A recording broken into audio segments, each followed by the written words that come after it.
Hey, Prime members, you can listen to Crime and Sports early and ad-free on Amazon Music. Download the app today. Scam Factory, the explosive new true crime podcast from Wondery, exposes a multi-billion-dollar criminal empire. Every suspicious text you ignore masks a huge network of compounds where thousands are held captive and forced to scam others under the threat of death. Follow Scam Factory on the Wondery app or wherever you get your podcasts. When a young woman named Desiree vanishes without a trace, the trail leads to Kat Torres, a charismatic influencer with millions of followers. But behind the glamorous posts and inspirational quotes, a sinister truth unravels. Binge all episodes of Don't Cross Kat early and ad-free on Wondery Plus.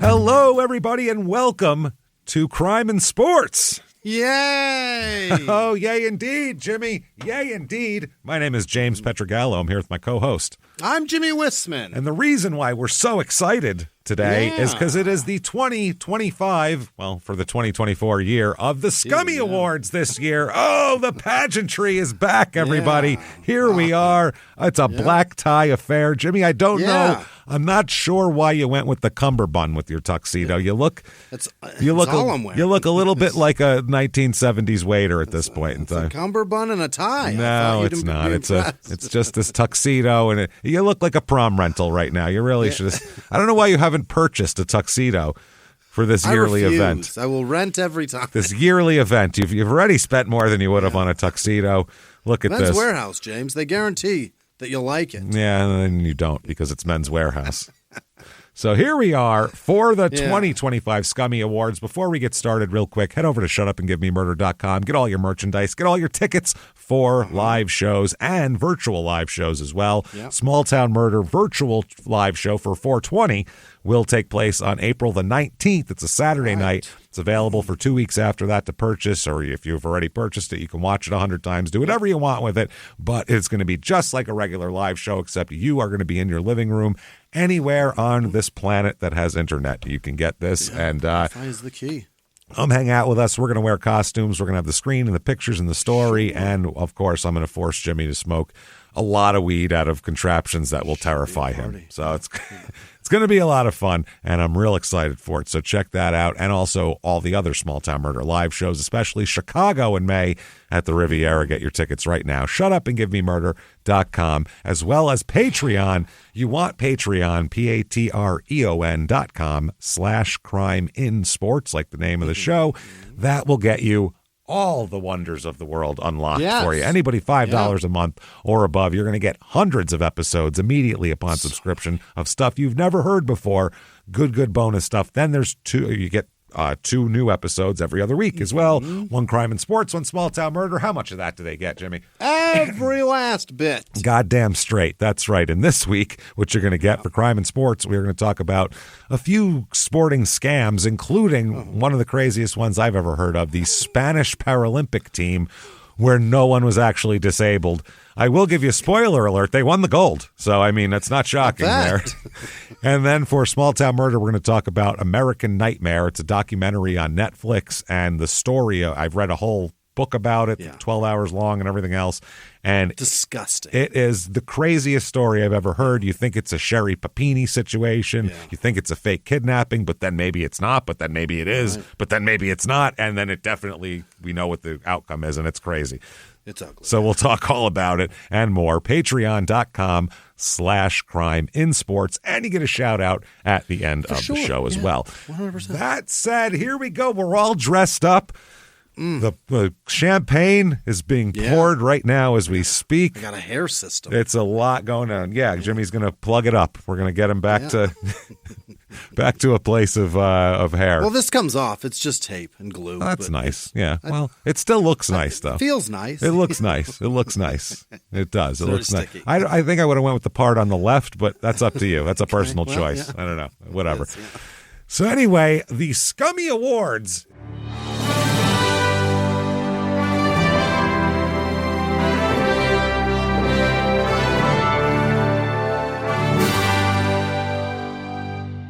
if you are new to the show, is a yearly award ceremony that we put on to honor the biggest scumbags in sports from the last year. Now, a couple of rules. Number one, only people from the calendar year 2024 are eligible. Yeah. So China. And these are all rule breakers. We're going to make them face the rule. We're going to pen them right in. That's right. They can break all the rules they want out there, but in here, we're in charge of this shit. Yeah. And we will not have any other fucking scumbaggery. It's our kingdom. Not happening here. So only 2024. So China not eligible. Evel Knievel not eligible for awards. So we know that ahead of time. Daryl Porter not eligible. Just 2024 calendar year. Really rooting for her. So Brian McGee through Kabani Savage. That's where this goes. I think China can turn it around now. Oh yeah, I think I'm rooting for her. She's going to win the Ron LaFleur Award, I think. So anyway, the Scummy Awards, as voted by our distinguished panel, consisting of myself and my three dogs, Frankie, Benny, and Oscar, my Dogo, Argentino, my Cane Corso, and my German short-haired pointer. And this year we introduce a new judge. Tiebreaker. This award. That's the thing. We had a lot of problems. Yeah. I had to weigh my vote as two because otherwise it didn't work. Now this year we have added a tiebreaker vote to the crew with an 8-month-old kitten named Brandy, a little tortoiseshell. Now we decide everything at 3 a.m. Now Brandy's fickle. She's tough. Yeah. And her sensibilities are slightly different from the group. She's another species, and she's young too, which is good to have a young voice on the panel as well. So anything can happen really at this point in time. You never know. So let's start out with an award that's just a gimme. We have a couple of gimme awards at the beginning that are like honoraries. Like a lifetime achievement award type of thing, except it's just one is the. We all just agree. It's a unanimous. It's a handout. It's like the MTV Awards. They'd give out the Michael Jackson Award for, most knuckles inside of a 10-year-old. I think is it right? That's the parameters for that award. Still alive. For people who are still alive. So the first award of the evening here is the but not nearly as bad as award. Okay. This is awarded to this isn't actually even awarded to an athlete. This is awarded to a non-athlete who happens to share the strangest name with a criminal athlete that we've covered. And this year the winner is from the Greater Palma de Mallorca metropolitan area. I know where the fuck that is. The Norbert Group is his name. That's his whole name? That's his name. Just like Wilhelm von Homburg's, his real name is Norbert Gruppe with a fucking U and an E at the end. This man is the chief executive officer at Can Barbera FC or SC. I don't know, soccer club? I don't know what the fuck that is. They call it football over there. What are we talking about? Canberra? That's Australia, right? No, Can Barbera. Oh. Two separate words. Don't look at me. And Mallorca is in the Mediterranean area. Oh, okay. So I don't know where the fuck this guy is from. European, some bitch. Norbert, we are not going to be able to send you this award since we can't find you on this earth. So you are going to have to come to us. Probably saying your name wrong. But no, Norbert's right. Group A, who knows? So if you want to come pick up the award, get a hold of us and we will definitely ship it out to you, or we'll have an in-person ceremony where we hand it over to you. I mean, seriously, another man exists with this name. You win the award. This is crazy. And then the other award that we like to give out just at the beginning here, it's a inspirational award, really. It's an award that lets us know that no matter how terrible someone is in your life, you can redeemable. No, not redeemable. Not redeemable. It's that you can enable them to be even worse. That's what this is. You can encourage the fuckery to a level that you don't even realize you can do. And then even when they surpass even your moral fucking threshold, don't stop encouraging. You still go on. And this is the Golden Gilretha Award given out for the mother of, the honorary name, by the way, is Carlton Dotson's mother, who was a Baylor player who killed a man and might have beheaded a man's head teammate. may have beheaded him. We don't know if it's animals or not still, and buried him in the desert there. And his mother was like, "He's a good boy." So we named one after her. And the winner this year, let's see who we got here. Oh shit! It's Barbara Savage. Everybody, Kabani's mom. We had some. What did Kabani do? We had some wives that were definitely enabling. We had mothers even, but no one took it to this level. Kabani Savage, if you don't remember, we did him in December of 2024. Kabani Savage was one of the worst people possible on this earth. Was that the baby killer? He firebombed a house and burned children to death not because the snitch was in the house, but those were relatives of a snitch who he thought was a snitch. And they deserved to die. And that was only one of the things he did. Yeah. And his mom here, I'll read a little bit from a highlight of why she won this award. And then this is from a newspaper article. The mother of reputed North Philadelphia drug kingpin Kabani Savage lashed out yesterday at federal authorities and government witnesses who she claims have wrongly painted her son as a ruthless underworld crime boss. Now remember, we have countless hours of recordings of him ordering murders and laughing about dead children. Countless hours. This is, quote, "It's unbelievable. They're saying all this negative stuff. My son is a loving, giving person. Always has been." He gives flames. Yeah. What do you need, a little fuel? He's got it in a bottle for you, and he'll even deliver it to your house and throw it through your window for you. It's excellent. No way. He'll put the flames on your own child's back. It's great. He'll give you the flames off his own son's back. Do you understand that? She said, "No way in the world is he involved in any of this. He would never hurt anyone like that. The people who know him know this isn't true. It's totally unbelievable." That will get you the Golden Gilreath Award. Yeah. This particular award is of a woman. It's a golden, like a golden bust of a woman, and not her tits. I mean her head, like a Hall of Fame bust. And this bust just has their eyes closed. That's how it works. Like Lady Justice. Like big curly hair. Yep. And that's it. And the scales are always tipped in her son's favor. That's how it works there. It just says Kabani on that side. So there you go. Nice. Congratulations, Barbara. Good job for being completely clueless. For being completely clueless to the needs of the world, and for not caring that you raised a monster who burned children alive. You utter piece of shit. Well done, disregarding all safety of the public. Good job. Good job. Supporting a lunatic to the end. Excellent. Now let's get on with some competitive awards. These are, we give out our lifetimes. I think we have one more that we just give out later on, but this one here, this is one of my favorite awards. This is the award for the biggest liar who existed in the last year, known as the annual Skip Bayless Award, obviously. The Skip Bayless Award for biggest liar coming up, everybody here. Okay. And he continues. How does he do it? He's that's his entire currency. It's a stick. Yeah. I'll say shit that you know isn't true, so you click on it and then get mad at me. And then tomorrow I'll say something else. And I'll say something else. I'll say I think Johnny Manziel still has a chance to be a Hall of Fame quarterback, just so you click on. There is no basement in Skip Bayless's bullshit, and that goes for these people as well. Let's get into this right away. First up, Rico Suave Rodriguez here, and that's his nickname, for crashing his car while shit-faced, by the way.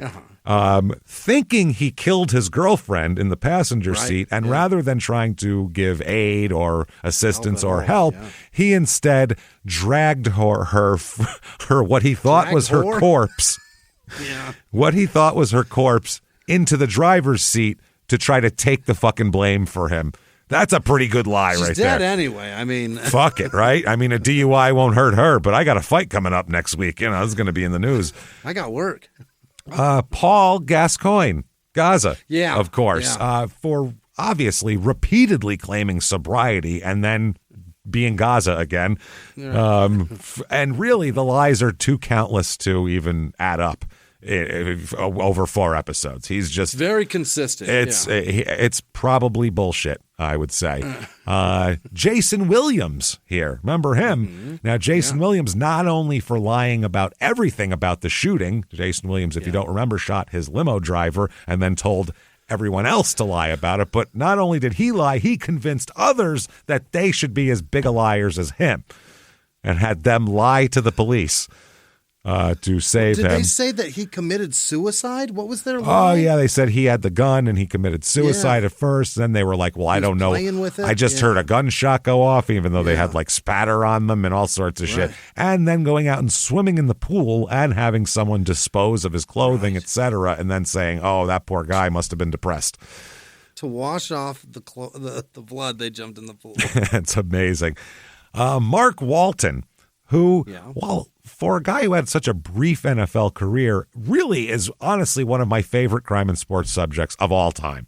He was the most fun. Mark Walton, who, if you don't remember, not only did he freak out at after a bail hearing and everything like that, well, after getting into an argument at a pizza place. Was it Pizza Hut or Papa John's? Where was he? I can't remember. Oh, it was Pizza Hut. Pizza Hut, and he was saying Papa John's. And he was saying Papa John's. That's right. Yeah. Once arguing with a cop after being rejected from the walk-up window at fucking Pizza Hut, which I don't know what you have to be.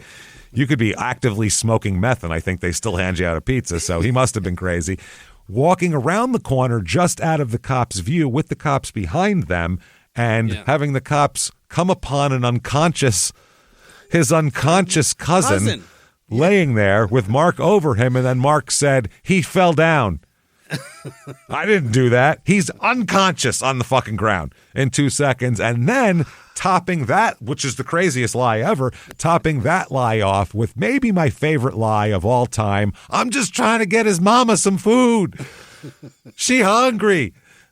That is incredible. And then proceeded to piss his own pants. Oh, yeah. And then proceeded to piss his own pants, asked the cop if he could piss his pants, and he said, I don't care, they're your pants. And then there you go.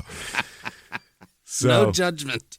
That's they no pissed judgment. off Officer Ricky Ricardo. Yes, that's right.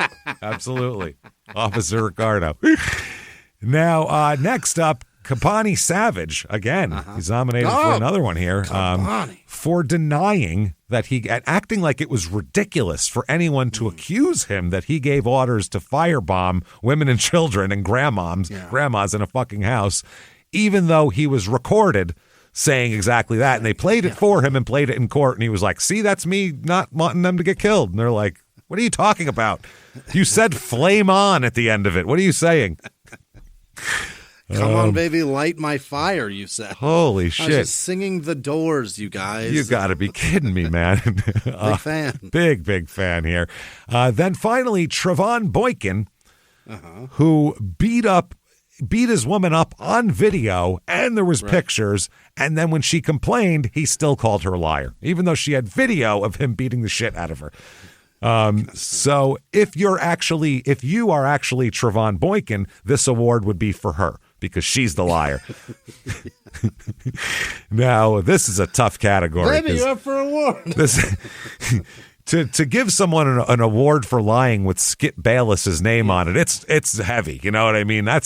You don't get a bigger liar than that. So it's a tough one here. And the winner is, let's see here. The winner is, it's Mark Walton. That's it, everybody. All right. It's Mark Walton see, the other two were caught on tape and video, Trevon and Kabani, but that was after the fact. This was in real time. Unbelievable. He knocked a man out and then denied it while a cop was. That's incredible. The bald-facedness of that is impressive almost. It really is. And actually rises to the level of Bayless-esque. So congratulations, Mark Walton. You're a liar. Good job. You beat some really tough competition in that category as well. Holy fuck. Not bad at all. Next up here, this is a fun one here. Most apt nickname. Okay, that's fun, yeah. Nickname that actually goes with their character. Now, the weird part was this year, we had way less nicknames than any other year. Yeah? Strangely, not a lot of nicknamed people, which was odd. So the competition is fierce. It's fierce. We had a few boxers. Always get a boxer or two, and then you got UFC fighters. Let's get into it. We got number one, Hurricane Reuben Carter. Sure. That's a good one here. It's a great nickname for a boxer, number one, was fierce in the ring. And even when put away for murder, he definitely stirred up a lot of dirt and debris enough to get out of prison. So that's a hurricane. Good job there. That's apt. Yeah. Fast Eddie Johnson. That's Fast Eddie. As much cocaine as he was perpetually on, he must have been pretty fucking fast. At least his heart was going fast, if not his legs and his arms and his mouth. We don't know. And arrested so many times. So many times, and quickly, too. He'd get arrested. Yeah. Well, that's fast. His arrests were fast, even. Yeah. Next up, hardcore Nick Gage. Right. Hardcore. Yeah. Say what you will about this nut, but he does do some of the craziest shit I've ever seen, including... He lacerated internal organs. He's pretty fucking insane. Yeah, the guy is insane, has no regard for life, limb, or his own fucking well-being. Care. So hardcore, not too bad of a name for him. Yeah. And then finally, Ricardo El Matador Mayorga. Yeah? Now... That's the killer. The killer is what you call him. In the ring, he drank and smoked in the ring, if you remember. He would sneak out of training sessions to go smoke some cigarettes, which is unheard of in boxing, honestly. There used to be boxers that smoked, but then they would not smoke while they were in training, and then they'd smoke after the fight till they were in training again. But they didn't just smoke while they were fighting. That's insane. Doing it, So, and also his rapes and his fraud... all of his frauds were swept away by his corrupt friends. Remember, he has the president as his buddy there. But he didn't kill anybody, though. And the killer is really killer. So let's see here. The winner, everybody. Let's see it here. It's hardcore Nick Gage. It's hard to... as hard as it gets. It's hard to argue with that. Yeah, I mean, let's face it. Unless Reuben Carter actually knocked some poorly built Florida housing down, or Mayorga actually killed someone, or Eddie Johnson had actually been able to outrun the police that eventually arrested him, it may have been different. But still, it has to go to hardcore Nick Gage. Nick Gage robbed a bank, too, didn't he? Oh, yeah, wearing the same thing he wears when he goes to the ring. He had the headband on, and he put a hoodie up, and he was like, no, they don't know who I am. Nobody will know. There's like a poster of a local wrestling show on the wall in the bank when you walk in with his face on it. Is he still alive? Is he in? He's absolutely. Still in jail, right? No, he's out. No, he's out and about and stirring in the mix. Yeah, that'll come up later. My God, Nick. So next up here, least apt nickname, because we have the most apt and the least apt. Sure. Now, like I said, we're a little short on nicknames this year. Yeah. So this is a tough category. Only three applicants to this category here. Okay. We have Rico Suave Rodriguez. Yeah. It's a bad one. Nothing suave about Nothing is Rico Suave about placing your unconscious lady in the driver's seat to avoid a DUI. No bueno, Rico Suave. We don't think so. It's not good. No bueno. Gaza. How the fuck is that short for Gascoigne? There isn't a Z in his fucking name, man. And you got two of them there, you son of a bitch. I don't understand that at all. So that makes no sense. It makes him sound Italian with the two together, too. It's like Gazza, like he's like a pizza. You know what I mean? That's not a fucking Englishman. And next up, Prince Hal Chase. Remember, he was the old-timey baseball player who thought he was such hot shit that he had a standoff with the league and was accused of throwing games, while his wife, I guess that makes her the princess, literally barbecued their child and burned the house down. That's right. Very regal of you. Yes, that's very regal. Altogether. Very blue-blooded. Winner here... in a runaway, actually. Yeah. Rico Suave Rodriguez here. Just a terrible man. Yeah, honestly, even the real Rico Suave, that scumbag from that video from the early 90s. I think Gerardo. That was a real guy. His name was just Gerardo. Yeah. Even that scumbag wouldn't have done that, and he was covered in grease and looks like he had 17 forms of hepatitis. That guy still wouldn't have done that. Horrible. Was it Gerardo? Gerardo, yeah. He was like this little skinny guy. It was really a weird song, but he was just had his head near asses. I just got to see his face. Golly, what the fuck? I hope he. Is he French? What is he? Fuck knows what he was. I don't know. Looks like a Miami Beach dirtbag. I have no clue. Yeah. Looks like he wow, man. sells coke at a nightclub in Miami Beach. Looks like he's Looks like he's wearing a wig, for Christ's sake. Well, he's got the bandana on. It might have been a wig. Well, it's the whole thing. Just put it on. Ugh. Looks like he should be the third member of Milli Vanilli. Yes, if they needed like a Spanish influence. Yeah. Milli Vanilli Latino edition. Yeah. Menudo Manilli, they call them.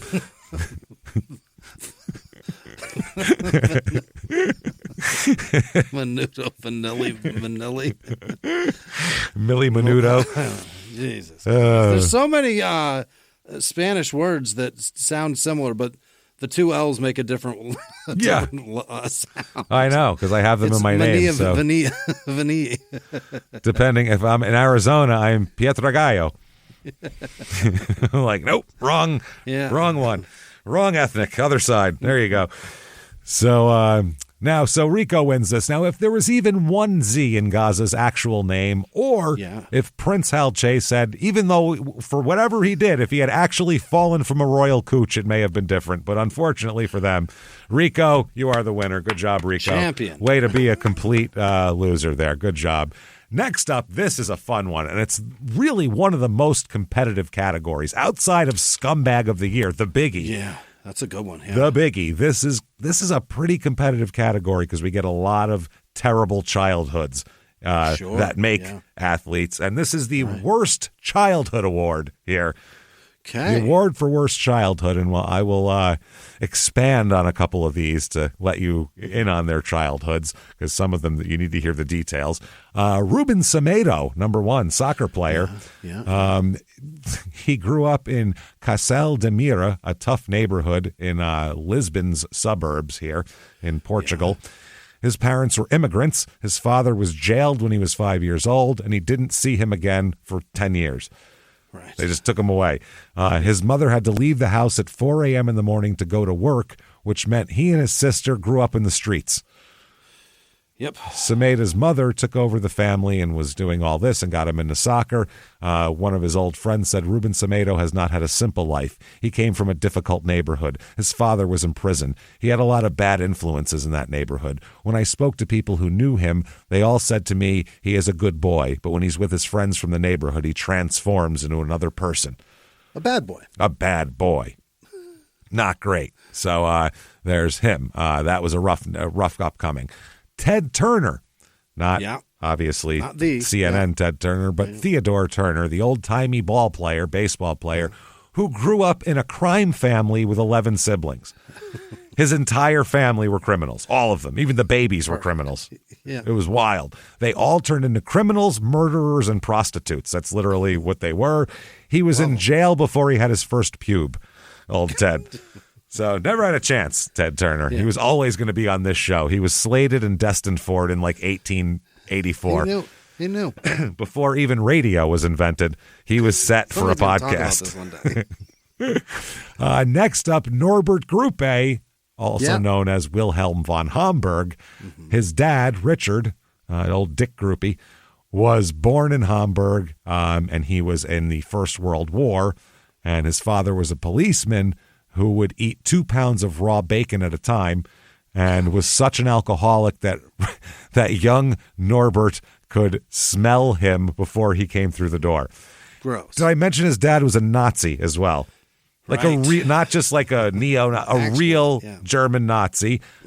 He said, this is Norbert, I can smell that Papa is home, he would tell his mother. His father would drink so much that he would shit his pants. Awesome. And the kid would have to wash him. So he had to wash his Nazi dad's shitty pants.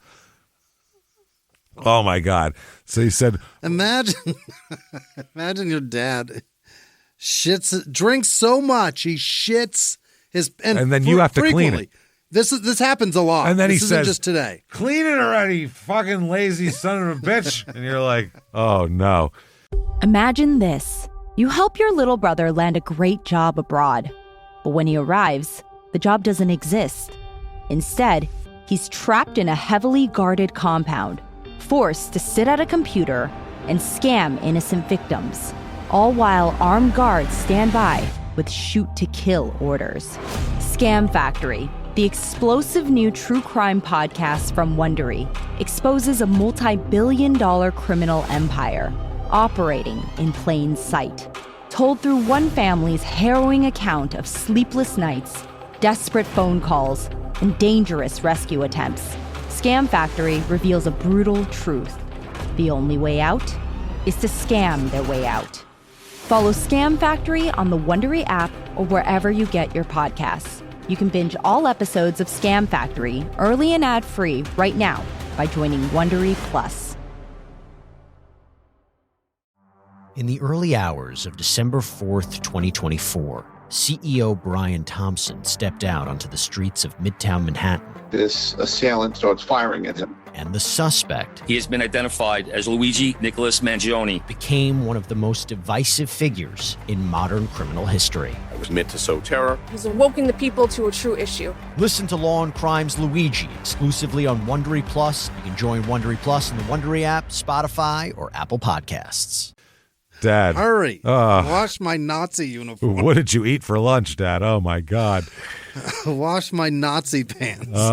Yep. His sister said just a shitty childhood. And he was also had such a shitty childhood that he broke in and raped his stepmother when he was still a boy. That's right. So bad times there. Next up, Hurricane Reuben Carter.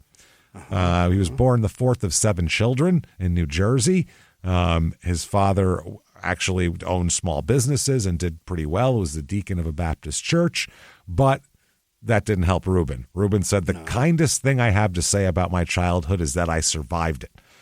His father, because Reuben fought in the streets all the time, his father beat him constantly. Mm-hmm. So all the beatings he received from his father he beat a stutter into him. Right. He started stuttering after that. So he would then beat up bullies and all that kind of thing. He got expelled from school. He even punched the local preacher. Why not? Why not? Reuben's dad put him to work at age 8. Doing what? Well, work, like making him work, doing shit, like going out getting a job. Yeah. Because this was like 1945. So right. At the age of 9, Carter stole some new clothes, gave them to his brothers and sisters. His father saw the new clothes, and after beating his son half to death, turned him into the police as well. Yeah. That's rough, man. Spent most of his youth in juvenile reformatory and reform schools. He stabbed a man who tried to rape him. Jesus Christ. Then was sent to a home for boys and stayed there for 2 years before he escaped. That is the worst thing I've ever heard in my life. Harrowing fucking childhood, man. Well, if that's amazing he survived. That's the worst thing. Wait till you hear about Ricardo El Matador Mayorga. What'd he do? Well, he was raised, I believe, in Nicaragua, right? And we're talking unimaginable to American eyes poverty. Squalor. Yeah, shit that we would see here, like backwoods, dirt floor type of shit. These people would laugh at that and go, that looks lovely. Please. At least there's a roof. He had 5 siblings, and they all grew up in a one-room hovel with a dirt floor and cinder block walls that they just put together to make it. There wasn't even a structure. It was just walls to cinder keep wind block out. Stacked. Yeah, that's all it was. You could do that in your backyard. Go make one right now. He said, Mayorga, I come from a country where everything is war. Even the women are tough. In Nicaragua, women give birth wherever, in the middle of the street, in the countryside with no medical attention. That's right. You see that, and it puts a totally different perspective on things. That's what he said. Does it? I don't. It's something.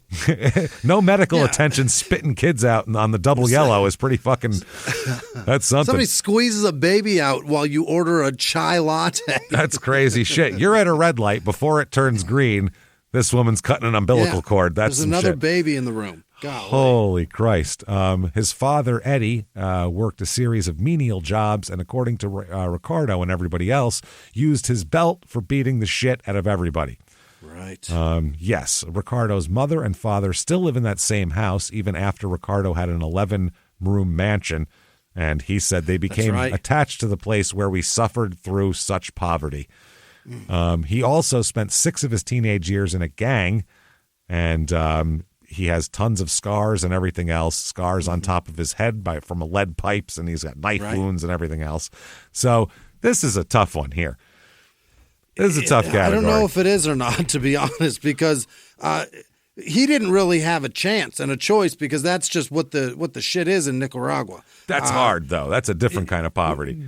Having a similar poverty in America, where all the opportunity is, that's fucking crazy. That's tough. I mean, and it's tough because between a one-room hovel and dirt floor shitholes and street gangs, and also think about changing your Nazi father's shitty work pants. That's pretty rough. And doing whatever to you that causes you to believe it's okay to rape your stepmom means that your dad did something to you. Maybe that's worse. So it was between Norbert and Ricardo Mayorga. Brandy leaned toward Mayorga on this one, which was surprising to me, only because she's a cat and hates dirty floors, I believe, is what she was into. She's like, I could never grow up like that with all the dirt around. Gets in your little toe beans. But Frankie being of Argentinian descent, Oscar being German, and Benny being Italian, they just won't abide Nazis. They will not abide Nazis at all, so they would not vote for anything positive for Norbert Gruppe. And the winner here is Ricardo Mayorga. Wow. So it was a tough one. It was close. Reuben Carter was a close third there. But just the fact that he grew up in an American juvie is better than a Nicaraguan home, it seems like, as far as everything goes. He did stab the guy that raped him. He did. That's the thing. He wasn't taking any shit. If he got stabbed and raped, it would have been him all the way. But he did the stabbing. Next up, really one of my favorite awards, a top award here. This one, it's the top silver-haired middle-aged white man award. Now it's been changed, though, to the Vince McMahon Dana White Memorial Silver Scumbag Award that we give it to, because they would win every year. They just trade it back and forth because you can't get worse than those two people. Now, Vince is kind of irrelevant at this point because he's not even doing shit anymore. Well, he's letting his hair go gray now. It's crazy. And turning into Gomez Adams in the face. Dana White, still a monster and a scumbag and just a complete, utter piece of shit that you would fucking wash off with a hose from the bottom of your Reebok. So let's see who matches up to this. We have Frank Seeley, who was the manager of the Detroit Tigers and put up with Marty Bergen's horse shit because he was a decent player. Marty Bergen would run away from the team. He would punch teammates during team dinners. He would start melees and brawls for no reason, tell people to fuck off. Very strange. I mean, for just a decent baseball player, this guy really went over the top to keep this guy around. Next up, Don King. Hey. I mean, come on, for his work with Ricardo Mayorga. He worked with him. Oh. Yeah, not only did he look the other way through all of his insanity, but he also, this happened here. Mayorga didn't have a lot of interest in coming to the United States, so for his first fight under Don King, it took Don King weeks of persuasion to have Mayorga leave his home and prepare for the bout at King's training facility here. So they said that Mayorga escaped to Nicaragua 4 times. And Don King, rather than saying, I'm not going to be in this relationship anymore, you're not serious, said, quote, if you leave again, I'm taking away your American visa. Now that is silver, everybody. I will control your movement on this earth if you piss me off. Is as silver as it gets right there.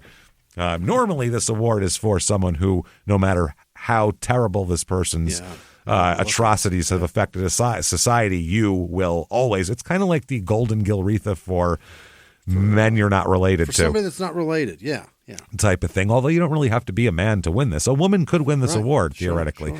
Sure. So that is pretty silver. And then there's Ted Turner's father.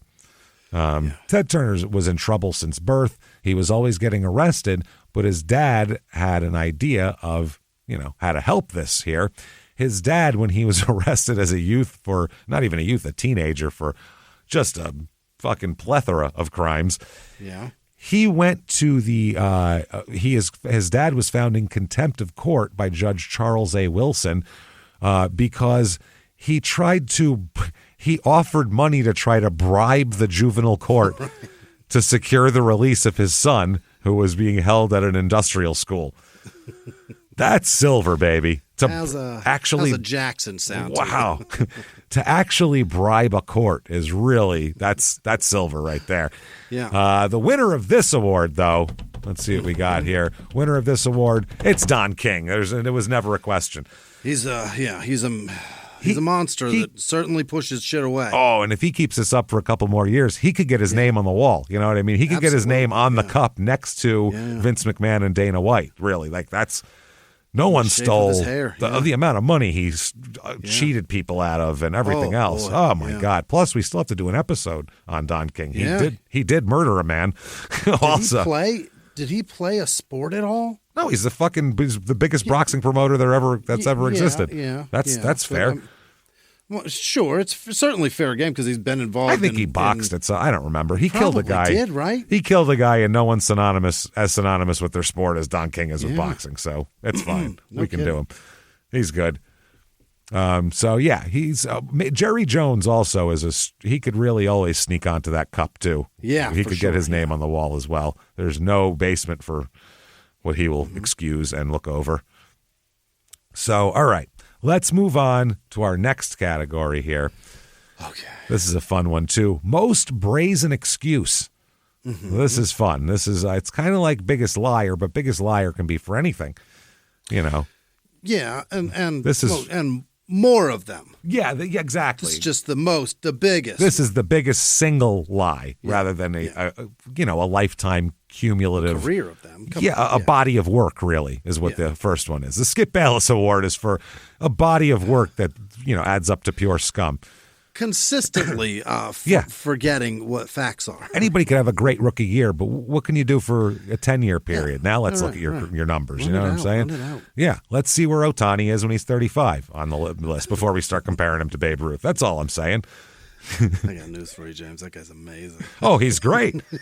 I've never seen anything like that before. He's great. But again. But who knows? He may get caught gambling again. Well, number one, they already did that. They already shuffled that under and he's already had a major injury. And so who knows? I mean, guys, human beings aren't built the same to play the game. And he's got a lot of money. So I don't know if he's going to play till he's 40 and accumulate the body of career.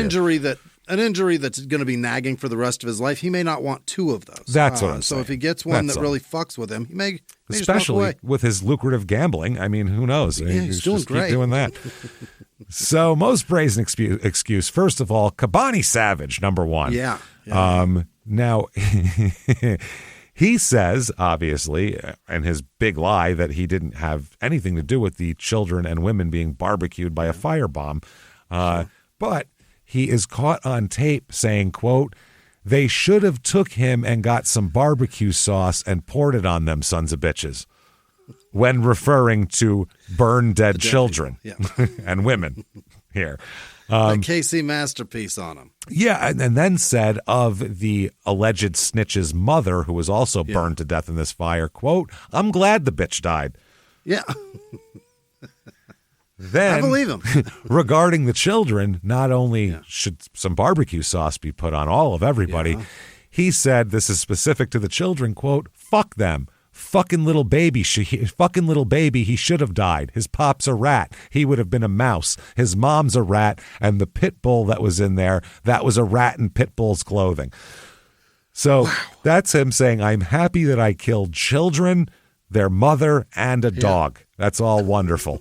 I'd do it again. But then said, I didn't do that at all. I had nothing to do with it. And as you heard, his mother completely backing up that account, which is why she's the winner of the Golden Gilretha Award. Yeah. Because that's on tape and she ignores it. So that's pretty incredible. Next up, Fast Eddie Johnson. The day after Johnson had checked himself out of a facility against the wishes of everybody, he was arrested for stealing a Porsche from a car dealer. Yes. And he said, that guy thought I was going to buy a car. He let me test drive it. I stayed a little longer than usual. Just hang on to it. To steal a Porsche for 2 days and then say, I just stayed a little longer than usual is a brazen excuse. Than usual, which is, 10, 15 minutes. I said about 48 hours. What do you say about that? Close? No. Okay, Tom Paine, everybody. Remember him, the 7-foot-tall rapist? If it was his excuse was it was a different 7-foot-tall rapist. Not me. With the exact same MO of putting a towel over a woman's face before you rape them. There has to be thousands of 7-foot-tall rapists wandering around, right? Obviously. He used the Shaggy excuse of wasn't me. Wasn't me. But she saw your face. Wasn't me. But you used the same MO. Wasn't me. You're 7 feet fucking tall, Tom. Wasn't me. There's no one. There's 2 guys in the whole state that are 7 feet tall. Tom. He just wasn't me. Not me, though. Must have been him. It's amazing. Gaza also saying he just wanted to bring his organized crime friend who was having a standoff with police for days some food during the standoff, but doesn't actually know anything about this guy's criminal background or anything that he does that's bad. Just a buddy. I got the and they let him do it. Teriyaki chicken, sweet onion vinaigrette. It's brand new from Subway. They love it. He's gonna love it. I think he'll come out. That's how happy he's going to be with this sandwich. He's gonna come out. Next up, Keith Appling, the basketball player here. His lie is, quote, "It was consensual." So I think you know what his crime was. God damn it. I don't ever want to have to say that. Adding that he never heard her say no or stop, even though she was physically fighting him. And she said, had that been the case, I would have completely granted her wishes. We're not even those type of guys, because remember there was a bunch of guys involved in this. We wouldn't want anybody to feel uncomfortable around us, especially while we're raping them. Yeah. No, it was in a dorm room, I think. Oh, okay. Yeah, especially while we're raping them. We want them to feel comfortable at that point. You know what I mean? So it was consensual. It was consensual. Yeah. Oh, God damn it. Yeah. So that Keith Appling, by the way, is one of those guys that as I was going through everything, I was like, who the fuck is that? I didn't even remember the guy. You have to understand, when we did the Scummies back in the day, like the first couple years, the first year we did it, we just had crime and sports. So I remembered every detail that everybody did. And even the second and third year, we had crime and sports, and we had like an hour and a half small town murder every week. Pretty fucking easy to still remember everything. Now I think we do, is it 18 shows a week, I think?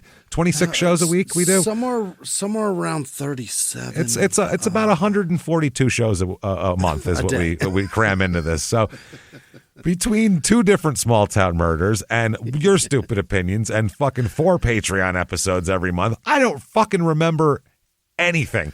So this takes going through every bit of notes that we do to do this episode. And Keith Appling, I would never ever want to say. You don't understand. James and I were not those kinds of guys. We're not those kinds of guys. It was consensual. We wouldn't want anybody to feel uncomfortable around us.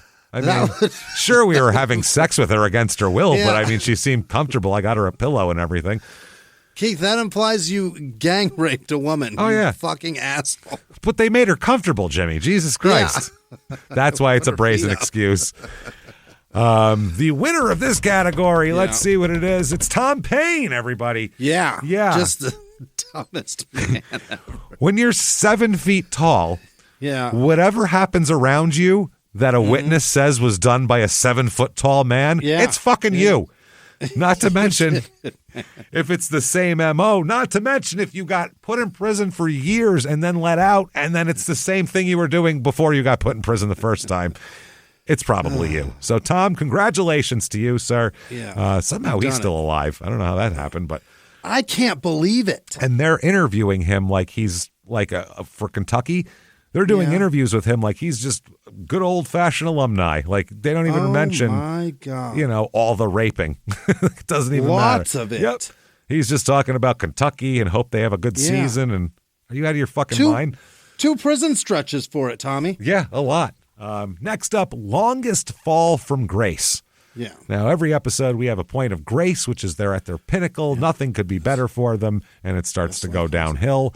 How high were you before you fell is the question here. How'd you do it? Yeah. Well, first up, here are the contestants. Brian Phelps. Yeah. Brian Phelps was the English Olympic swimmer who was a hero in his country from like the age of 12 on. From youth swimming hero to the Olympics to being one of the most respected children's swimming coaches in the world. to then being a repeated and unapologetic kid diddler. Doesn't get any lower than that. Real. Doesn't get any farther of a fall than that, right? I would say. Gross. How about Gaza? Let's look at him. It's pretty bad, too, yeah. He was a national hero, beloved, even had hit music that we'll talk about in another category. He was truly an icon, and now he's still beloved, but when people hear his name, they're waiting to hear what drunken debacle he's fucking gotten himself into now. That's all. What booze took him? What did it here? Jason Williams.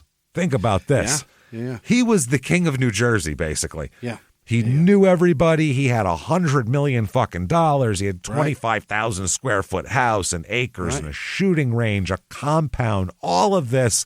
And from all of this, from being just an arrogant, egotistical dipshit, he went from all of that to a laughing stock and a murderer on top of that. Right. Next up, a similar type of guy, Tom Paine. Mm-hmm. Tom Paine from Pioneer, the first black player on the Kentucky basketball team. It's a starter, big deal. From all this pioneering, from all of this to repeated and repugnant rapist. Just an awful piece of shit. That's a pretty far drop, I think, there. Not good. And Gary Brabham, you remember him? Gary Brabham. He was from racing royalty. His dad was Sir Jack Brabham, who was a racer. And I guess whatever the fuck is that knighted when you're sir? Met the fucking queen. Met the queen and got sorted up there. Bing bing. Yep, fucking did him. She hit him with the sword. She did him good. That's his he got made. That's like English made. It's like being in the mob but English. He had money, a name, respect. He had a golden path to a life of admiration and respect. And then what did he do? He fucking molested kids. Jesus Christ. Absolute piece of shit. So, why is that probably the number one crime to commit as a car driver? I don't know. As a race car driver. Well, drivers, it's drugs and it's drug-like transporting because you have this big thing, and it's a lot of financial bullshit because you need to steal money to run this race team. Or this, which is pretty goddamn gross. I guess, come sit on my lap as a whole new disgusting meaning here. The winner of this award, this is a tough category, longest fall for grace. You have to think about where the grace was, you know what I mean, and where the bottom was, too. It's Jason Williams, everybody. Yeah. It has to be. Sure, he didn't fuck any kids. That's true. No. I'll give you that. But to have the most amazing life you could possibly... Yeah. Listen, he had an estate with a name. Dude, there's a part in his 4-parter there that's all about the good times, kind of, and it's just it's ridiculous. He's just living this insane life that everybody would dream about, and everyone knows him, but he doesn't actually have to do anything because he's an injured, ex-basketball player, highest paid fucking guy on the team. Yeah, to throw all of that away so you could literally play with guns like a 12-year-old who shot his little sister by accident is fucking ridiculous. Gross. And the arrogance behind it's mind-boggling, and he is definitely the winner of the Fall from Grace. Idiot. Next up, the Cracked Egg Award. Yeah. For most brain damage acquired and accumulated over the course of your career. Sure. So this is, again, really a tough one. First up, Ricardo El Matador Mayorga.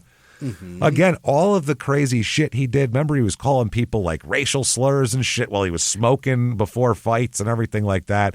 There has got to be a significant amount of brain damage. Not to mention his skull was caved in with a lead pipe before he was even a fighter.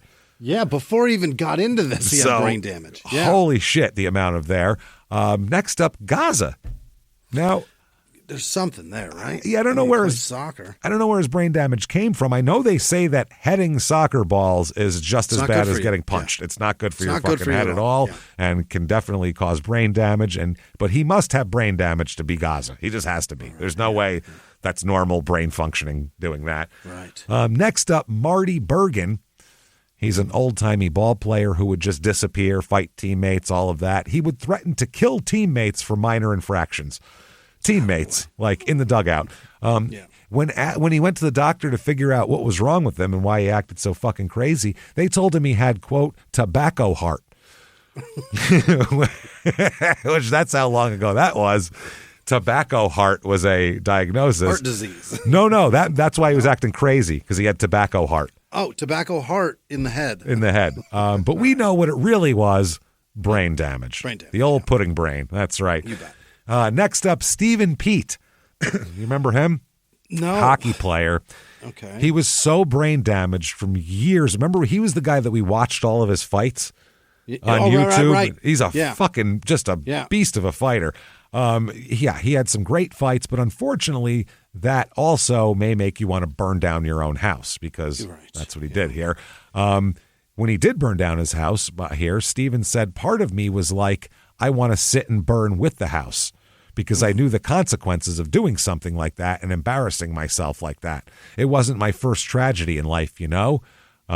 This in the middle of this interview of saying that, he said his head hurt and he needed Tylenol and Coca-Cola from his truck. I've talked too much. My head hurts. That's how bad this is. Then someone who knows him that was right there said that's how he is. He can't focus. He'll be cooking something, will answer the phone and walk away. I'm like, Steven, you left the stove on. So that's not going to be the only fire he's ever been in here. No. And he's homeless now, isn't he? Well, we'll get to that in a second, too. A couple days before this interview, Steven missed a turn and got lost on his way to the recreation center where he goes every single day. A week before, his dad heard muffled cries for help and found Steven pinned underneath his pickup truck because he was fixing something and didn't set the jack. He just forgot to do it. Oh, Steven. Yes, he ended up living on the street and in his truck with a nasty drug habit and then dying in a car accident. Jeez. Miserable end to that poor bastard. And just recently, too. Oh, yeah. This is all recent. Yeah, because he stopped playing hockey in like 2007. So, next up, Everson Griffin, the Vikings defensive lineman there, broke into a teammate's house, then hid shirtless in the bushes from the cops. Why, you may ask? Because, quote, James? God told me to. Yeah. He said, take your shirt off and break into your fucking offensive tackle's house. Just go in there. He also has drug issues, but we all know the real cause of this insane behavior. Brain damage. Absolutely. Next up, Hal Chase, the Prince himself. Mm-hmm. He was crazy, yes, but I'm not sure it's even brain damage, but I am letting him into this category because he may be the only person we've ever covered who has had the smallpox. I don't think anyone else has had smallpox that we've covered, right? I don't think so. So good enough. He was so old that I'm sure he got kicked in the head by a mule or something at some point, too. Something had to cause this. And then finally, Nick Gage. Yes. Walking into the bank like he did and every other thing he does just screams brain damage. I mean, it does. And we've seen him take massive blows to the head. It's got to be brain damage. Mm-hmm. You know, here we go. Winner of this award in a runaway. This was a unanimous vote. 5-0. Stephen Pete. Nick Gage is nuts. Marty Bergen's nuts. Nobody can call any of these people stable, but most of them wouldn't drop a truck on themselves because they forgot to set the jack. That's another level of brain damage. Yeah.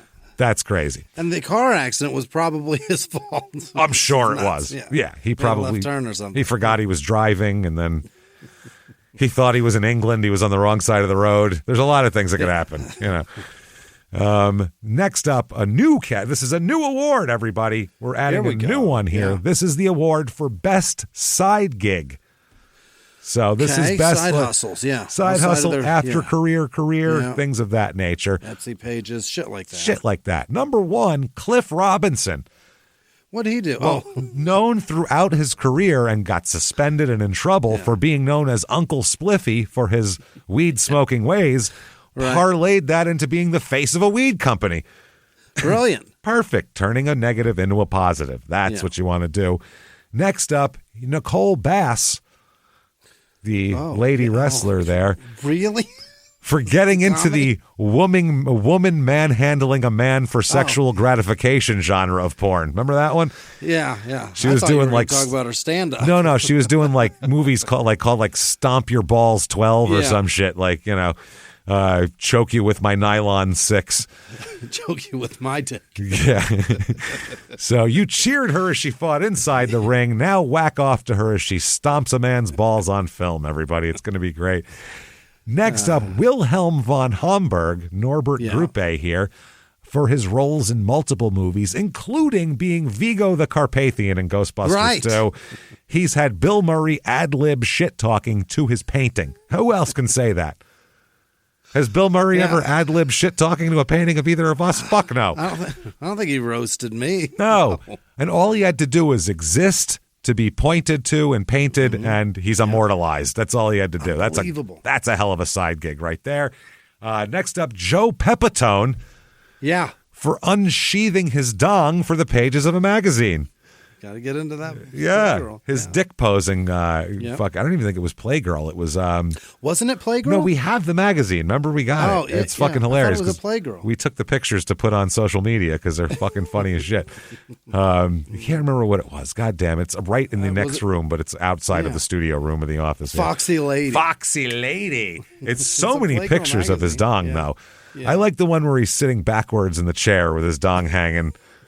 Like through the fucking back of the chair. I hate it. That's my favorite. That's pretty funny with his big fluffy hair, which is a wig. It's hilarious. That is Playgirl magazine. That is so bizarre that we call that Foxy Lady, and it's a very hairy guy with his dick out. Foxy Lady.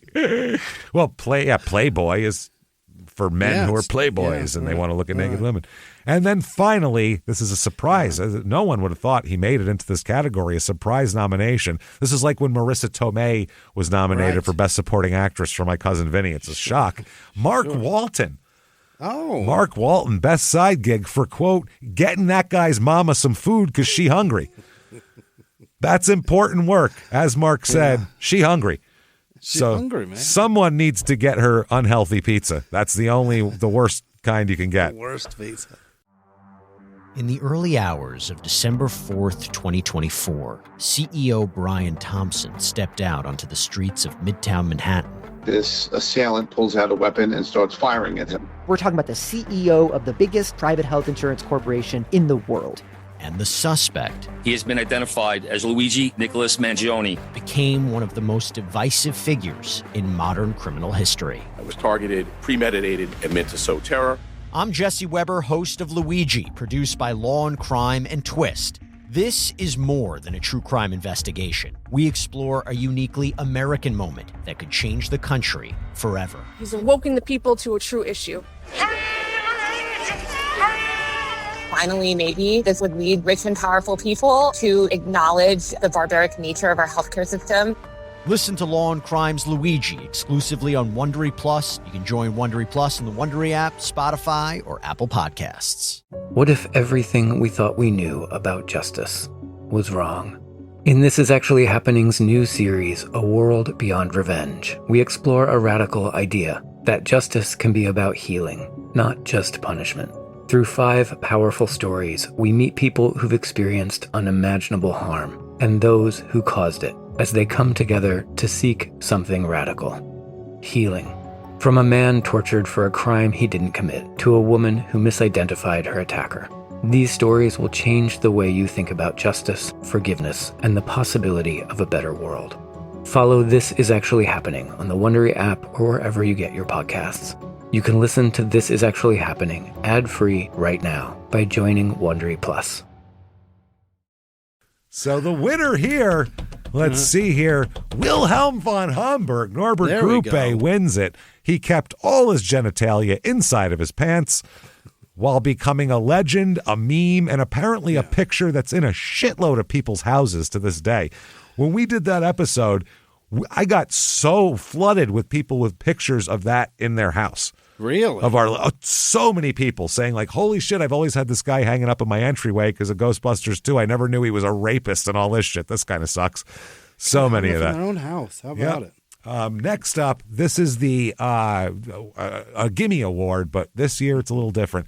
The Mandy Malone Award for actually contributing something positive to society. As we know, she went to Congress to testify about diddlers, which is very positive. The award this year goes to absolutely no one. Nobody. We are proud to say that not one of this year's people have contributed a single positive thing to this society we exist in. Redeeming soul amongst this podcast this year. Not one. Tom Paine acts like a nice guy, but we've seen that before. Just get a dish rag near him and that's going to change. Jason Williams wants to be looked at as a nice guy, but I'm not fucking buying it. Otherwise, pure scum all around. So this whole thing, award goes vacant for this year. Yeah. We are sorry. Can't even give it to Mandy this year, the poor gal. No. She's in so much trouble. She's having some problems, and we hate that because we fucking love Mandy as a person, and she's a real good person. Beyond just saying, "Oh, crime in sports." No, she's a real person, and she's a good person, and she's not a person that made $100 million and lived that kind of life. She's a person who worked real hard, got kicked around a lot, and just is having some problems. So if you're friends with Mandy on social media or whatever, just say, hey, we got your back, and we like you. Reach out to her because, we're all thinking about Mandy. So next up is most likely to have a second Crime in Sports episode. Yeah. Now, this one here is a tough one because most of the real bad ones this year are either dead or in prison for life. So it's hard to mount another episode from the grave or the solitary confinement 23 hours a day wing there. So, all right, let's find out who we have, though, this year. Travis Henry first up. Oh, yeah. Yeah, Travis Henry. He's got enough kids to field 2 opposing basketball teams. My God. And then and an extra, too. Right. So he's got enough baby mamas to fill 2 opposing basketball teams. That's insane. 11 kids by 10 women at last count here. No money, with support judgments coming out of his ass that he can't pay. He could get desperate, and if he does, I am confident he has the ability to pull off a major crime of robbery and possibly even violence. I think he's got it in him. He may be done running the football, but I'm confident that his crime career is far from over. I really believe that. Next up, Mark Walton.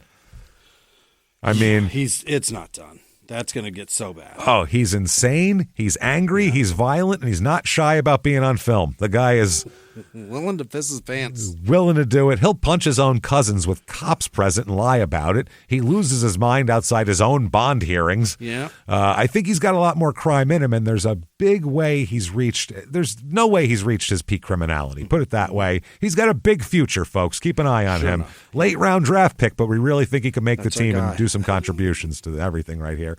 Next up, Ruben Semedo. Ruben, he rapes, he robs, he pillages. He's got it all.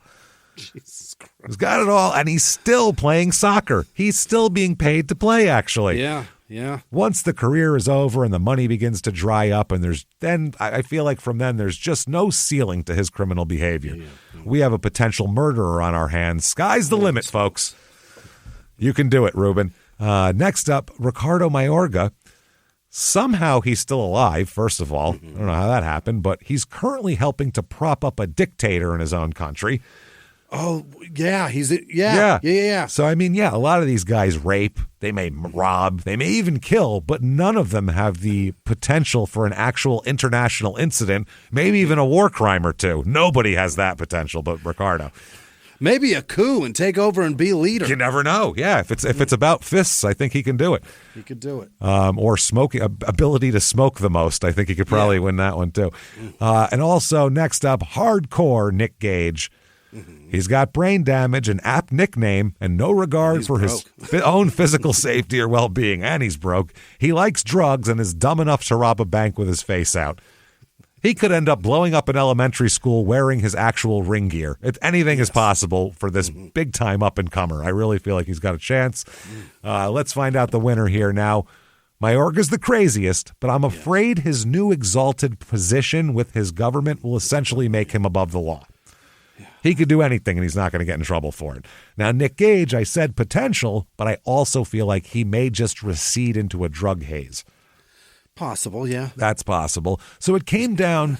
Might get a bad batch with fentanyl in it, James. And he could, So when someone's doing that much drugs and shit like that, it's only a matter of time before this is going to affect them. It's either going to kill them or they're going to have a major OD, and then he might just clean his life up at that point.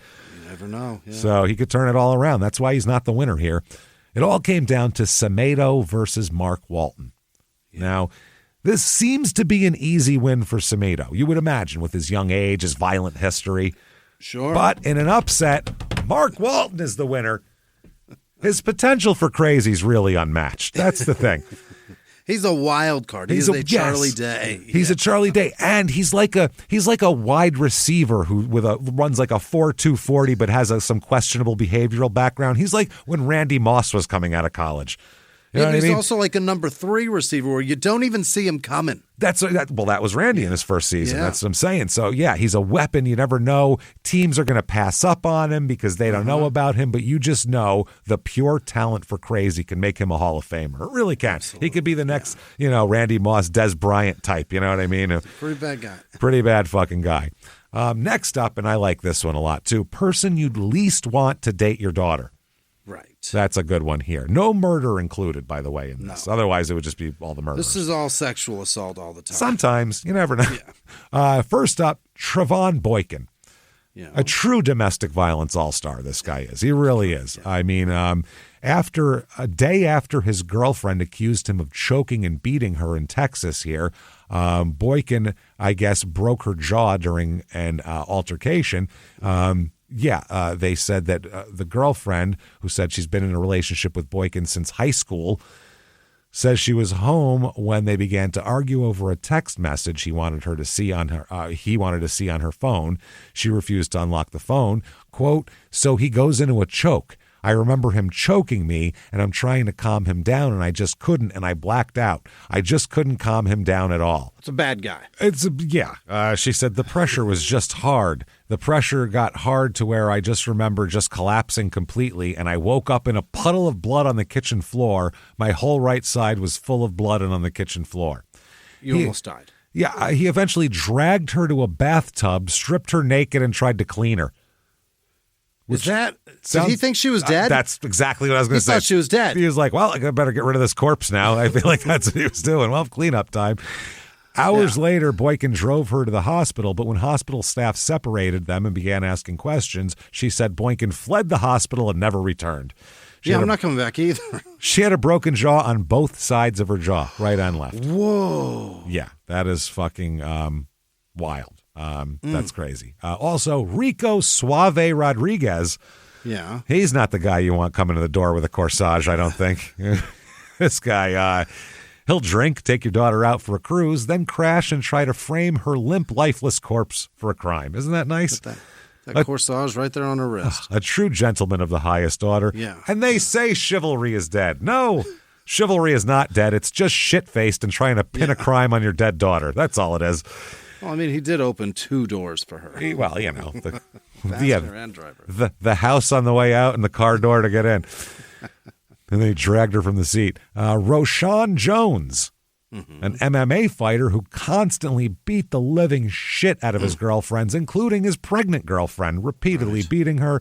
He did get arrested for double murder in a laundromat, but that's not why he's here. He's a true visionary in the world of domestic violence, and that's what lands him among this such prestigious company where he is now. And next up, of course, Travis Henry. What would this category be without Travis Henry? 11 kids by 10 women. So he's probably got 11,212 yards in the NFL, 11 kids by 10 women. He's doing great. He is absolutely impregnating your daughter and not paying for the kid. 100% chance of that. Never mind in vitro or any of that. The doctor should ask, if you're having trouble conceiving, they should say, have you tried fucking Travis Henry? Because he'll put one in you.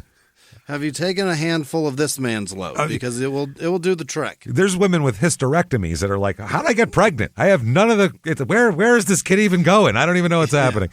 It's crazy. So there's him. Now, the winner here, okay, here we go. Now, Travis Henry will knock up your daughter, yes, and Trevon Boykin will beat her, fine. That's true. Absolutely. Rashawn Jones may make her a co-conspirator in a murder, you never know. Also not good. But no one, and I mean no one, would have the pure scumbaggery to almost kill your daughter, then instead of trying to help her and give her medical attention, would attempt instead to frame her for his crime. A mind-blowing level of scum that really takes this particular award to new heights. Rico Rodriguez, congratulations. You get it. You get it, buddy. Next up, and this is a smaller category, the Please Turn It Around Award, or the Ron LaFleur Memorial. We want to root for you award. And let's see what we have here. The Please Get It Together. Number 1, Everson Griffin, the Vikings player here. Sure, yeah. Who seems to have a lot of problems. If all of this is truly drugs, mental illness, and brain damage, we root for him to not take his shirt off and break into people's houses. We'd like that.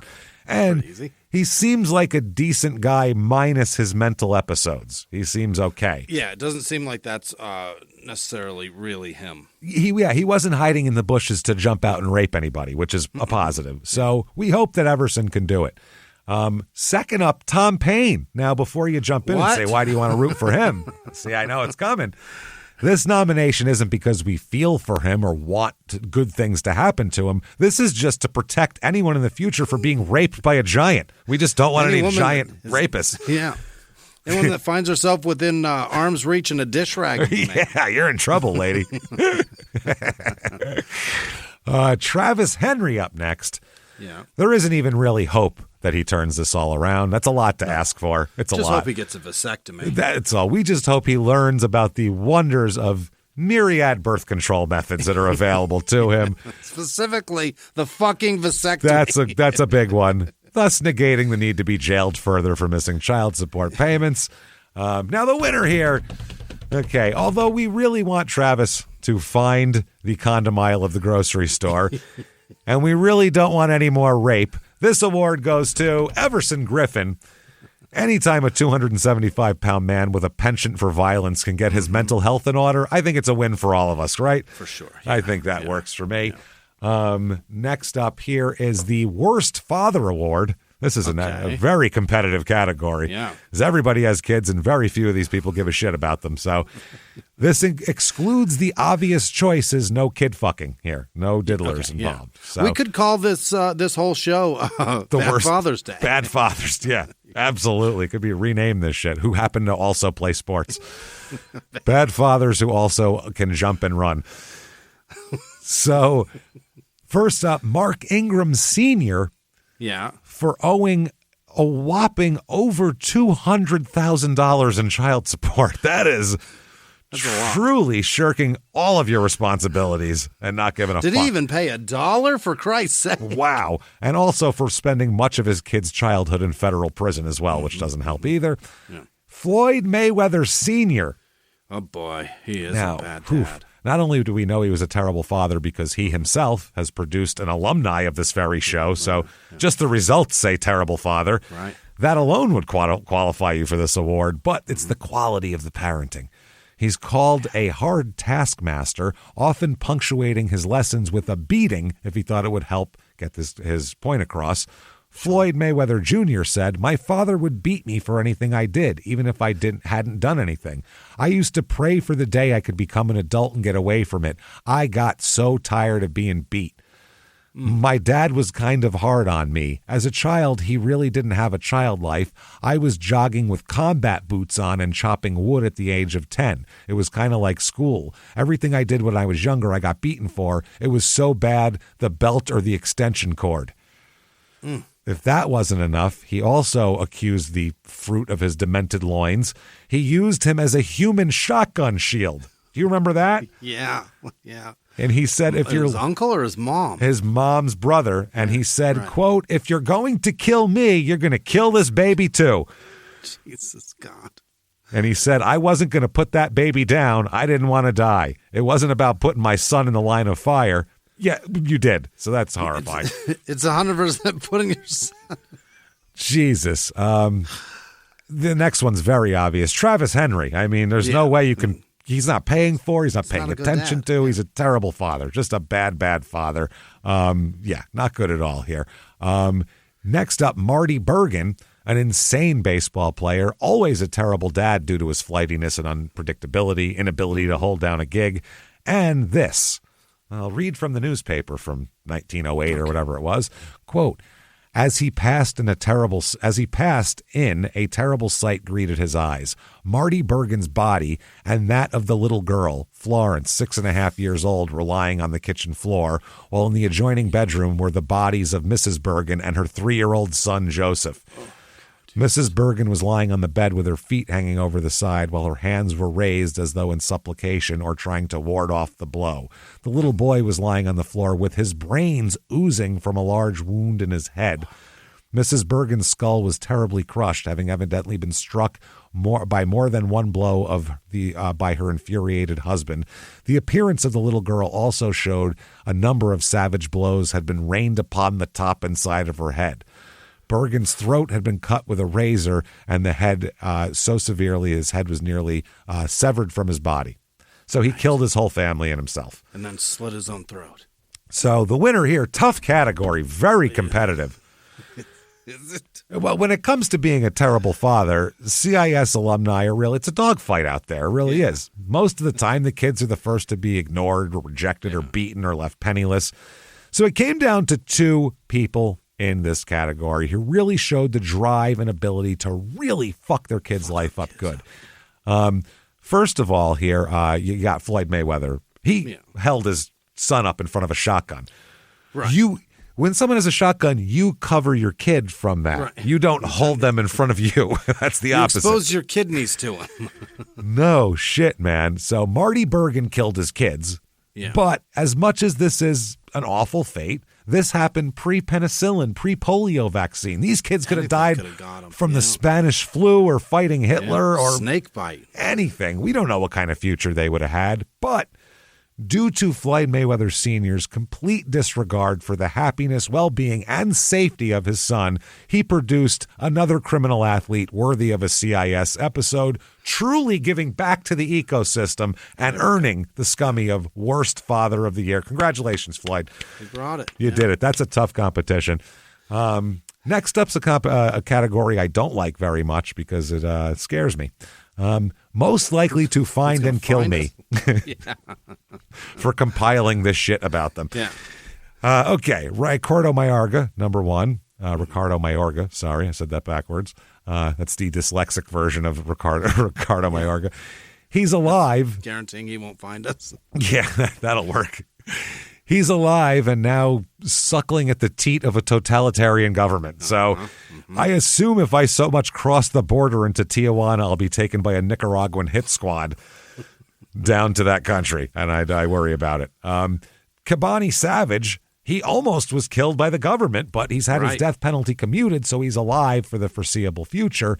And as we know, most of his murders came when he was already in jail, so bars can't contain the murderous desires of this champion of violence, everybody.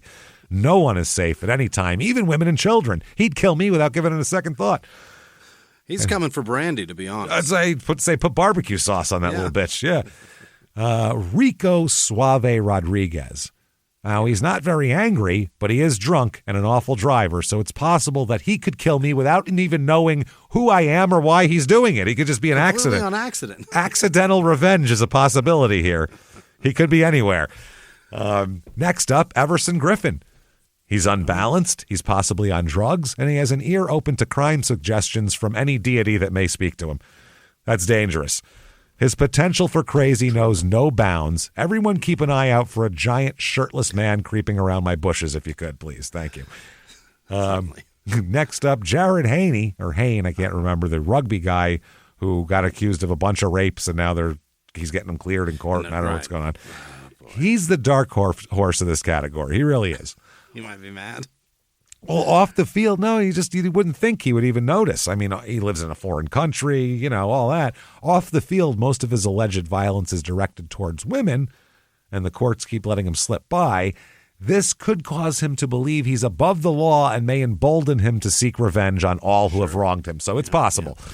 Now, the winner here, Everson Griffin was a front runner, especially because he seems to take orders from the clouds, and that's dangerous right away. That's not good. Yeah. Not good. Ricardo Mayorga has capabilities to drone bomb my home, and no one is safe as long as Rico and cars and alcohol all exist at the same time. But the real threat here it's Kabani Savage. Let's be realistic here. Oh, God, Christ. He's from Philly, too. Cold killer, yeah. His killer people that he knows are 2 hours from my house. Yeah. This is dangerous. He's killed people for smaller slights than what we did, than having two complete episodes making fun of both him, his sisters, and his mother.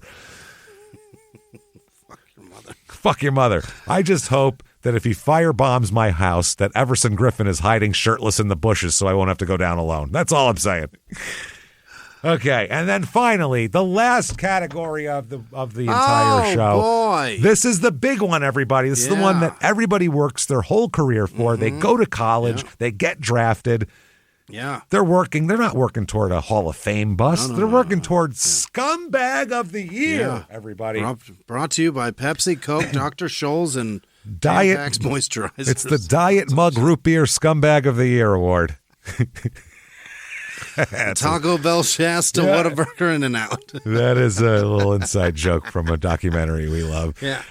Okay, so Scumbag of the Year here. This is, again, not just what you did, but how you did it. That's the thing. A complete disregard for decency and general human nature, even having a little bit of elan in the whole thing. Yeah. You have to have a little bit of a flair to it, you know? Yeah. Now, a note on this, side note, Eddie Johnson is not eligible for this He won because it once. he has already won Scumbag of the Year once for the same thing, so he cannot win it again. The very first year. Can't win it again. Yeah, he was the inaugural Scumbag of the Year, which was tough. Right. First up, Roshan Jones. Okay, he beat women, he beat pregnant women, but he really shot himself to the top of this year's pure scum list here, due to his alleged double murder at a laundromat. And I say alleged because he's still awaiting trial, but it looks pretty bad. Sure. Where among the people he killed was a grandmother who worked there. That's very nice. Yeah, the owner? Yes. Did the machine not give him his change back when he tried to get some fucking all-temperature out of there? What happened? Possibly. It just dangled down. We'll never know. Your brick of sun detergent? What are you having? But the way the state will be holding its own little Scumbag of the Year party for him when they try him with the death penalty on the table. So you never know. He's got another award show he's got to be pretty nervous about. Next up, Roshan Jones. Yeah. Remember there was Roshan and Roshan in the same episode, and Roshan, he is another one that is actually awaiting trial, I believe, at this point. This may be the most callous and psychopathic of all our nominees, really. Oh, I see. He was on the University of Miami football team where he murdered a teammate. Yeah. Then mourned with the team, took the pictures around the jersey of him and all that kind of shit, took pics, and generally played the role of grief-stricken friend until everybody found out that it was actually him who allegedly did this murdering. Yeah. Fucking diabolical. That's diabolical. Like, I mean, you have to be a part of it, right? But that's like some serial killer shit to be able to do that and then just to be like, pull it off is crazy. Posing like, yo, what's up with your jersey on next to them? That's fucking insane, dude. Gross. Next up, Gary Brabham. Yeah. His dad was a sir. He had it all. He had it all. But the jury, kids' lives. Problem is, during his court trial, the jury was shown a 2012 video of his second victim telling the police officer that Brabham had, quote, touched inside her vagina as she sat on his lap wearing shorts as he drove a car. Yeah. After one of the 5 separate incidents between 2003 and 2007, when the girl was between the ages of 6 and 10, she recalled sobbing after Brabham rubbed his hands on her vagina as she sat on a toy chest. Oh, I want to run this guy over with his own car. Gross. A friend of the family told the media, quote, he was what psychologists would call a groomer. He would set the scene up. He would groom the target into a false sense of safety. You fucking monster. Gross. Next up, Kabani Savage. Yeah.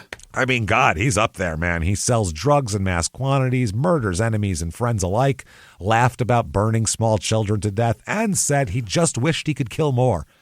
He has no remorse, no feelings, and will stop at nothing to kill anyone he can while bragging about how in charge he is. Yeah. So Kabani, there's no limit to it. He has no moral compass. There's nothing.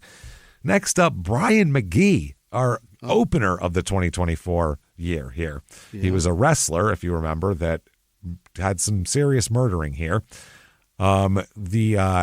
He apparently, the victim had no idea what was coming. I'll read from the report here.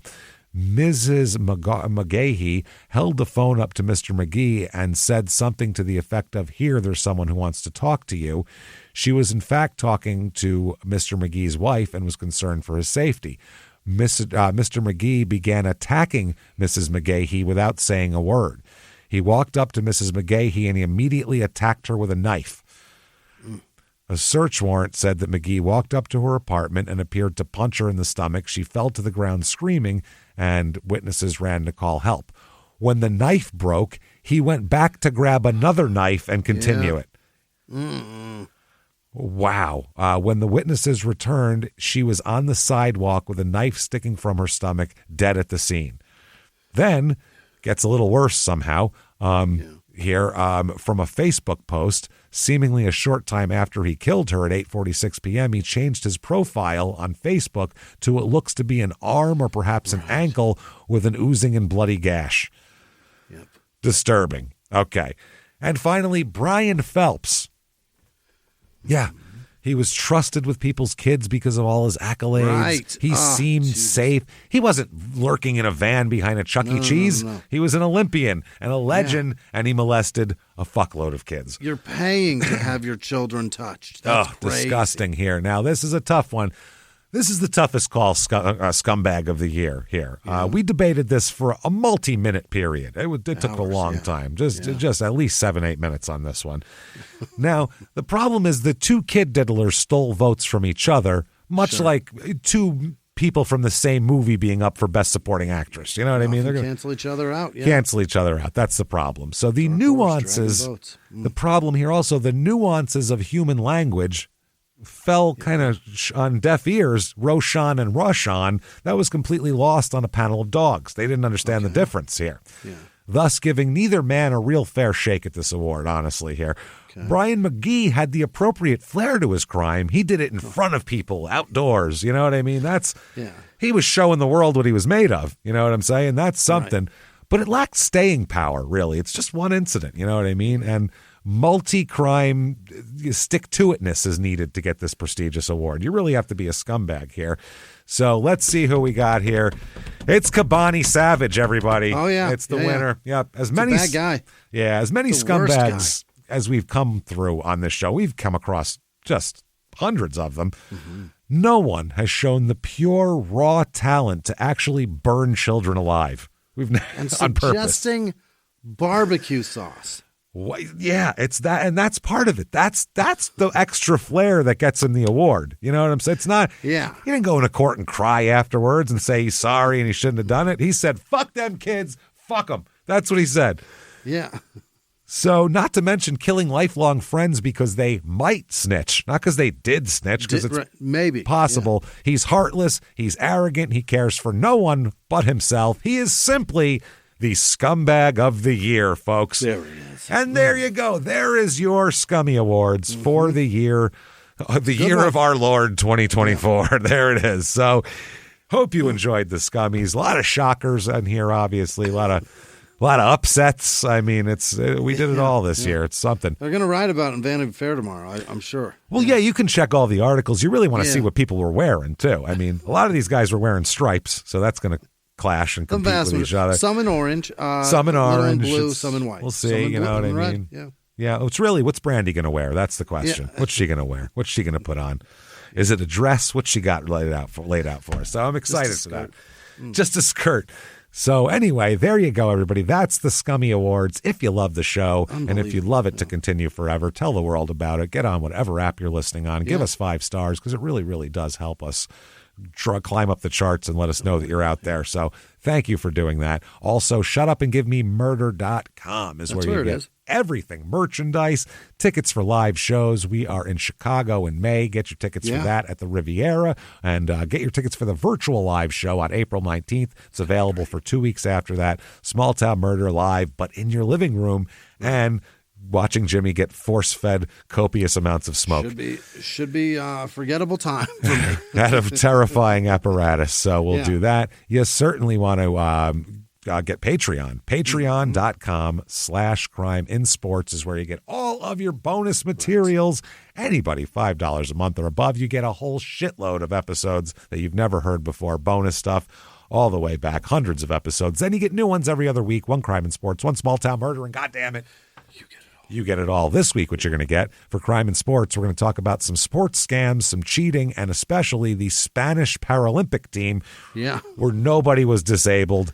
And they did win the gold. I'll give them that. But, maybe you should have won the gold. You know what I'm saying? Then for Small Town Murder, one of just the craziest stories I've ever heard. I've never been on the edge of my seat at a documentary so much. Yeah.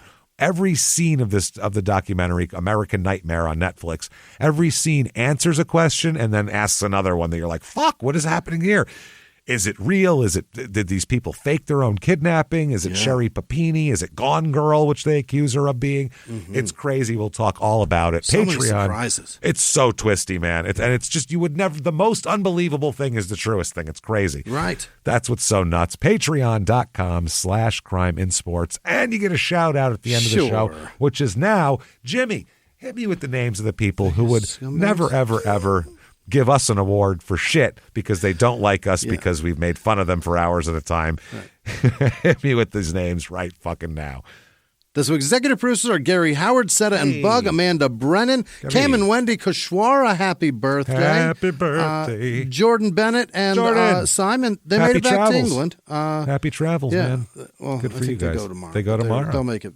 You guys got this. Before. Yeah, they'll hear it. And Jared McMillan, thank you guys for everything you do. You're fucking amazing. Other producers this week are Happy Hour in Hobbs, New Mexico. Janice Hill, Peyton Meadows, Adam with no last name, Leslie with no last name, Bad A Davis. I think that means I think the A stands for ass, James. I really do. Ooh. I really believe that. Nice. You got a rebel. Saquon Person, Rose with no last name, Lacey Renee, Heather Kirkwood, Riley Rumpus, Leah Basket, Basket, Brooke Dolan, Stephanie DeShazo, Brian Watkins, Courtney Rathbun, AJ Baldonza, Justin Boone, Karen Frenning, S. Valerie, not Ween, I don't know what you're trying to get me to say.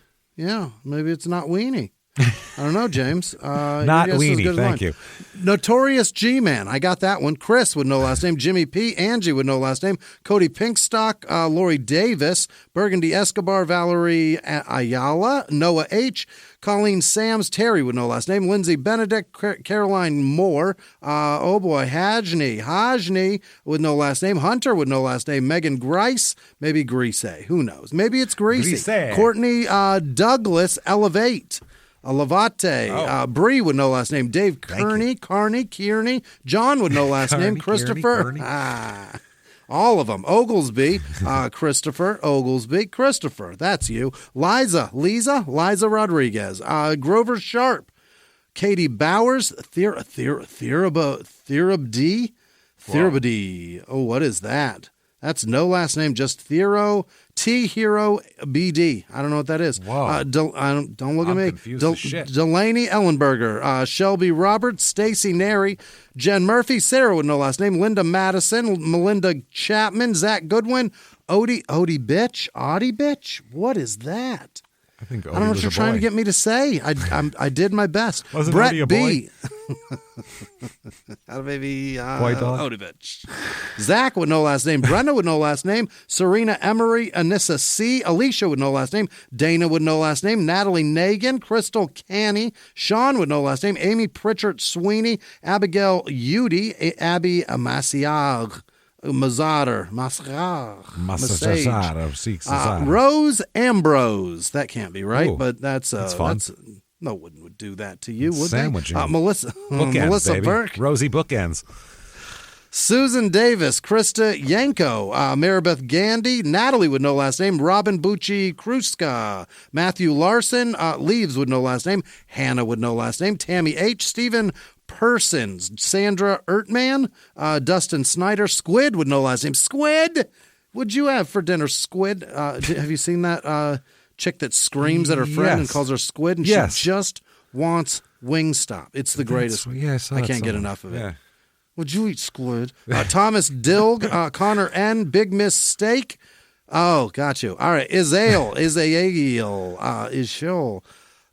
And that's no last name. Trish Mystic, Andrea Stack, Bella Turnip, Turciano, Kathleen Bowley, Nicole Schoenfeld, Maisie Leach, Leanna Ledbetter, fucking shit, Griff with no last name, Nick Sanderson, Gina Bean, 5713, April Deese, Kale Raymond, Ruby Soho, Shannon Lamoth, Jamie Carman, Nick Carleton, Christian Perez, your kind Canadian kin, Dylan with no last name, Sam Richardson, Kevin with no last name, Courtney Enrich, Lori Taylor, Melissa with no last name, Edward Chandler, Nicolette Primley, Jim Bradford, Katie Kavanaugh, Kaylin Sandvig or Caitlin? Is that a T? I don't know. It's one of those two, Caitlin or Kaylin Sandvig. That's who it is, James. Allison Combs, Sharon Schneider, Dylan Carmanique, Cormanic, Jesse Joy, and all of our patrons. You guys are the best. Thank you. Thank you so much, everybody. You wonderful goddamn bastards. We appreciate the hell out of all that you do for us every goddamn week and every time. Thank you so much for everything.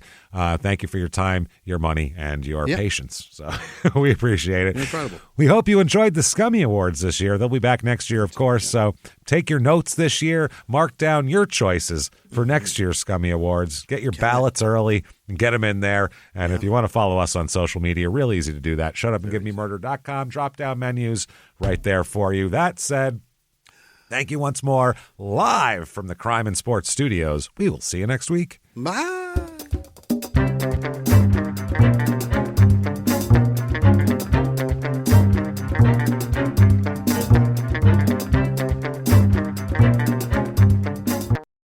If you like crime and sports, you can listen early and ad-free now by joining Wondery Plus in the Wondery app or on Apple Podcasts. Prime members can listen early and ad-free on Amazon Music. Before you go, tell us about yourself by filling out a short survey at Wondery.com/survey.